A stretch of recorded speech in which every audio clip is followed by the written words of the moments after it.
Hi everyone, कैसे आप लोग? आशा करता हूँ कि आप लोग स्वस्थ और मस्त होंगे। दोस्तों, आज का वीडियो उनके लिए बहुत ही ज़्यादा इंपॉर्टेंट है जिनके पास यूनियन बैंक का अकाउंट है और वो पैसा जमा करना चाहते हैं। अगर आप बैंकों में जाकर पैसा जमा करना चाहते हैं तो आपको कुछ इस प्रकार का फॉर्म दे दिया जाता है जिसको बोलते हैं डिपॉजिट स्लिप या जमा पर्ची। इसको फिलअप करना पड़ता है। क्या क्या चीजें इसमें लिखना इंपॉर्टेंट है, कहाँ क्या चीजें भरना है, आज की इस वीडियो में यही आपको बताने वाला हूं। इससे पहले मैं आपको एक चीज और बता दूं कि इस स्लिप को यानी कि अपने पैसा अपने अकाउंट में जमा करने के लिए आप किसी को भी भेज सकते हैं। किसी भी डॉक्यूमेंट की जरूरत नहीं पड़ेगी आपको, केवल आपका अकाउंट नंबर चाहिए और आपको जितना पैसा जमा करना है उसका अलग अलग गड्डी आपको बनानी पड़ती है, यानी कि 100 का अलग नोट, 200 का अलग नोट, ऐसे करके आपको बनाना पड़ता है। कैसे लिखना पड़ेगा, क्या चीजें इसमें भरना इंपॉर्टेंट है, यही चीजें मैं आज आपको बताने वाला हूं। तो चलिए ज़्यादा देर नहीं करते हैं, आज का वीडियो स्टार्ट करते हैं। अगर आप चैनल पर नए हैं तो सब्सक्राइब कर लीजिएगा। चलिए आज का वीडियो शुरू करते हैं। दोस्तों, आप लोग देख सकते हैं ये है यूनियन बैंक का जमा पर्ची यानी कि डिपॉजिट स्लिप है। इसी को आपको फिलअप करके पैसा आपके अकाउंट में जमा होता है। यही चीज़ आपको फिलअप करना पड़ता है, यही फॉर्म आपको भरना पड़ता है, फिर ले जाके बैंक में जमा करना पड़ता है, फिर आपको आपके अकाउंट में आपका पैसा जमा हो जाता है। तो चलिए शुरू करते हैं आज का वीडियो और आपको बताते हैं क्या क्या इसमें लिखना इंपॉर्टेंट है। सबसे पहले आप लोग देख सकते हैं यहाँ लिखा हुआ है शाखा यानी कि ब्रांच। आपका ब्रांच जहाँ पे है आपको ब्रांच का नाम डालना है। मेरा मुगरा बादशाहपुर में ब्रांच है तो मैं अपना मुगरा बादशाहपुर डाल देता हूँ। आपका जो भी ब्रांच होगा आपको यहाँ पे अपना ब्रांच डालना है। आप हिंदी या इंग्लिश दोनों में भर सकते हैं, मैं आपको इंग्लिश में भर के सिखा रहा हूँ। उसके बाद यहाँ पे लिखा हुआ है डेट यानी कि दिनांक। आपको किस डेट को पैसा जमा करना है उस डेट को आपको यहाँ पे डालना है। मुझे 5 तारीख को जमा करना है तो मैं यहाँ पे 5 लिख देता हूँ, 5 अगस्त 2024। आपको जिस डेट को लिखना होगा आप यहाँ पे तारीख डाल दीजिएगा। फिर यहाँ पे देख सकते हैं आपको लिखा हुआ है ABRD SB अकाउंट नंबर। तो आपको अपना अकाउंट नंबर यहाँ पे डालना है।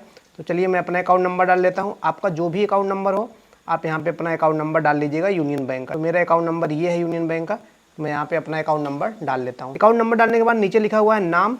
नाम आपको यहाँ पे लिखना है अपना, जो भी अकाउंट में आपका नाम है वही आपको नाम यहाँ लिख देना है। मेरा नाम अकाउंट में दीपक यादव है तो मैं अपना नाम यहाँ पे लिख देता हूँ दीपक यादव। फिर यहाँ पे नाम मैंने अपना डाल दिया। फिर यहाँ पे लिखा हुआ है राशि। टेलीफोन आप छोड़ सकते हैं, कोई दिक्कत नहीं है। फिर राशि लिखा है आपको कितना जमा करना है। ठीक है, मान लीजिए कि मुझे 12,000 रुपये जमा करना है तो मैं यहाँ पे लिख दूंगा 12,000। पैसा कितना है, 00 पैसा है तो यहाँ पे डाल देंगे। फिर यहाँ लिखा हुआ है राशि अक्षरों में यानी कि आपको शब्दों में लिखना है।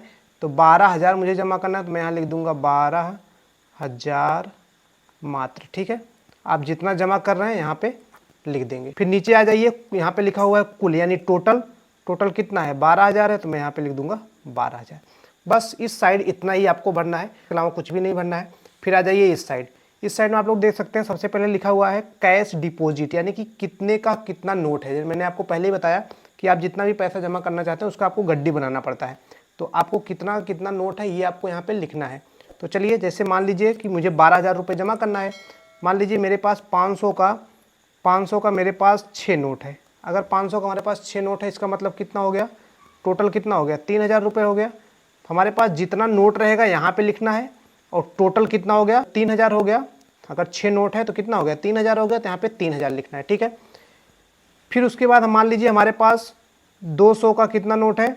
मान लीजिए 200 का नोट हमारे पास है 10 नोट।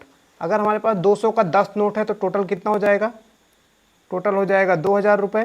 तो मैं यहाँ पे लिख दूंगा 2,000। उसके बाद यहाँ पे लिखा है 100। मान लीजिए 100 का हमारे पास कितना नोट है, 50 नोट। अगर 100 का 50 नोट है तो यानी कितना हो जाएगा, ये हो जाएगा 5,000 रुपये। लीजिए हमारे पास 50 का है टोटल 40 नोट। अगर 50 का 40 नोट है तो कितना हो जाएगा, 2,000 रुपये हो जाएगा। अब देख लेते हैं एक बार टोटल कितना हुआ, 3 2 5 5 10 2 12,000 हो गया। 12,000 हमको लिखना था। यानी कि मैं आपको ये समझाने के लिए लिखा हूँ, आपके पास जितना नोट रहेगा, जिस भी रुपए का आपके पास नोट रहेगा, 2,000 का है तो 2,000 का जितना रहेगा, 500 का जो भी है आपको यहाँ पे लिखना है। ठीक है, मैं आपको समझाने के लिए ऐसा लिख दिया हूँ। तो टोटल कितना आ गया, मेरा 12,000 रुपये आ गया। तो मैं यहाँ पे कुल टोटल जो लिखा हुआ है यहाँ पे लिख दूंगा 12,000। ठीक है, आपका जो भी टोटल आएगा आपको यहाँ पे टोटल लिख देना है। ठीक है, टोटल लिखने के बाद आ जाइए इस साइड में। फिर यहाँ पे लिखा हुआ है अकाउंट नंबर, आपको सेम दोबारा से अकाउंट नंबर डालना है। तो जो भी आपका अकाउंट नंबर है आप एकदम करेक्ट अकाउंट नंबर डालिएगा ताकि कोई भी दिक्कत ना आए। अकाउंट नंबर डालने के बाद यहाँ पे भी लिखा हुआ है शाखा यानी कि ब्रांच। आपका जो भी ब्रांच है, मेरा मुगरा बादशाहपुर है तो मैं यहाँ पे मुगरा बादशाहपुर लिख दूंगा। आपका जो भी ब्रांच रहेगा आप यहाँ पे अपना ब्रांच डाल दीजिएगा। डेट आपको डालना है, जो भी डेट को आप पैसा जमा कर रहे हैं। मैं 5 तारीख को 5 अगस्त 2024 को जमा कर रहा हूँ तो मैं यहाँ पे 5 लिख दूंगा। नाम में भी आपको अपना नेम लिख देना है, यानी आपका जो भी नाम है। मेरा नाम दीपक यादव है तो मैं यहाँ पे अपना दीपक यादव लिख दूंगा। आपका जो भी नाम आपके अकाउंट में होगा अपना नाम लिख दीजिएगा। फिर यहाँ लिखा हुआ है मोबाइल नंबर, यहाँ पे अपना मोबाइल नंबर जरूर डाल दीजिएगा आप, क्योंकि मोबाइल नंबर डालने से फ़ायदा ये होगा कि अगर कोई भी दिक्कत आता है, कुछ भी होता है, तो बैंक वाले आपके पास फ़ोन करके पूछ लेते हैं। अगर आपका अकाउंट नंबर गलत है या कुछ भी है तो आप यहाँ पे बैंक वाले पूछ लेते हैं तब। तो यहाँ पे अपना मोबाइल नंबर जरूर डाल दीजिएगा। तो चलिए मैं अपना मोबाइल नंबर यहाँ पे डाल देता हूँ। ठीक है, मैं अपना यहाँ पे मोबाइल नंबर यहाँ पे डाल देता हूँ। ठीक है, आपका जो भी मोबाइल नंबर होगा आप यहाँ पे अपना मोबाइल नंबर डाल लीजिएगा। मोबाइल नंबर डालने के बाद यहाँ लिखा हुआ है ईमेल आईडी। ईमेल आईडी आपको कुछ भी नहीं लिखना है, इसको छोड़ दीजिएगा। फिर यहाँ लिखा हुआ है शब्दों में, तो शब्दों में आप यहाँ पे लिख दीजिएगा कितना जमा कर रहे हैं आप। 12,000 में जमा कर रहा हूँ तो मैं 12,000 लिख दूंगा। आपको जो भी जमा करना है आप उतना लिखने के बाद लास्ट में मात्र लगा दीजिएगा। ठीक है, 12,000 मात्र, 10,000 मात्र, 1,00,000 मात्र, जो भी आप जमा कर रहे हैं यहाँ पे मात्र लगा दीजिएगा। उसके बाद नीचे आ जाइए, यहाँ पे लिखा हुआ है कुल यानी टोटल। टोटल कितना है, 12,000 रुपये है, तो मैं यहाँ पे 12,000 लिख दूंगा। ठीक है, बस इतना ही फिलअप करना है। नीचे यहाँ पे लिखा हुआ है जमाकर्ता के हस्ताक्षर, यानी कि जो भी जमा कर रहा है, अगर आप खुद जा रहे हैं तो आप अपना साइन कर लीजिएगा। आपने किसी और को फॉर्म दिया है, किसी और को अपना पैसा जमा करने के लिए अपने अकाउंट में दिए हैं, तो वो अपना साइन कर लेगा।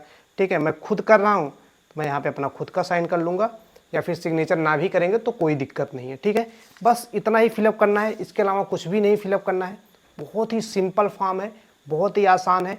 इसके बाद आपको जब आप ले जाएंगे बैंक में, पैसा देंगे इनके साथ में, तो बैंक वाले आपको यहाँ पे मोहर मारेंगे। आधा मोहर इधर रहेगा, आधा मोहर इधर रहेगा। ये वाली पर्ची आपको मिल जाएगी। ठीक है, इस साइड की पर्ची आपको मिल जाएगी। यहाँ से मैं आपको दिखा देता हूँ, यहाँ से आपको फाड़ के ये पर्ची आपको दे देंगे। ठीक है, ये वाली पर्ची आपको मिल जाएगी और ये पर्ची बैंक वाले रख लेंगे आपके अकाउंट में पैसा डालने के लिए। सारा डिटेल्स यहाँ पे आपने फिलअप कर दिया है। इस पर्ची को आप अपने पास रखिएगा। इन केस अगर ऐसा होता है कि आपके अकाउंट में पैसा नहीं जाता है तो यही पर्ची लेके आप बैंक में पहुँच जाइएगा। बैंक वाले आपका चेक करके बता देंगे कि किस वजह से पैसा नहीं गया। और आप कोशिश करिएगा कि अपना मोबाइल नंबर जरूर लिख दीजिएगा, ताकि कोई भी दिक्कत हो तो तुरंत आपके पास कॉल चला जाए और आपका पैसा आपके अकाउंट में जमा हो जाए बिना किसी प्रॉब्लम का।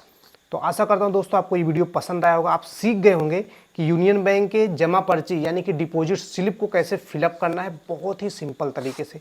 अगर आपको कोई भी कंफ्यूजन, आप हमें कमेंट जरूर करिएगा। मैं कमेंट का जवाब 100% देता हूं। आपके भी कमेंट का जवाब जरूर दूंगा। आप केवल कमेंट करिएगा अगर आपको कोई भी कन्फ्यूज़न है। इसके अलावा आप बैंकों से कुछ भी चाहते हैं, कोई और जानकारी लेना चाहते हैं या कुछ भी आपको जानकारी चाहिए, तो आप हमें ज़रूर कमेंट करके पूछ लीजिएगा। या कोई और फॉर्म आपको भरने में दिक्कत आ रही है तो उसका भी आप हमें कमेंट करिएगा कि इस फॉर्म को फिलअप करके बताइए। मैं 100% उस फॉर्म को फिलअप करके बताऊंगा। बैंकिंग से रिलेटेड जो भी प्रॉब्लम हो आप हमें ज़रूर पूछें, ज़रूर कमेंट करें, मैं उसका जवाब ज़रूर दूंगा।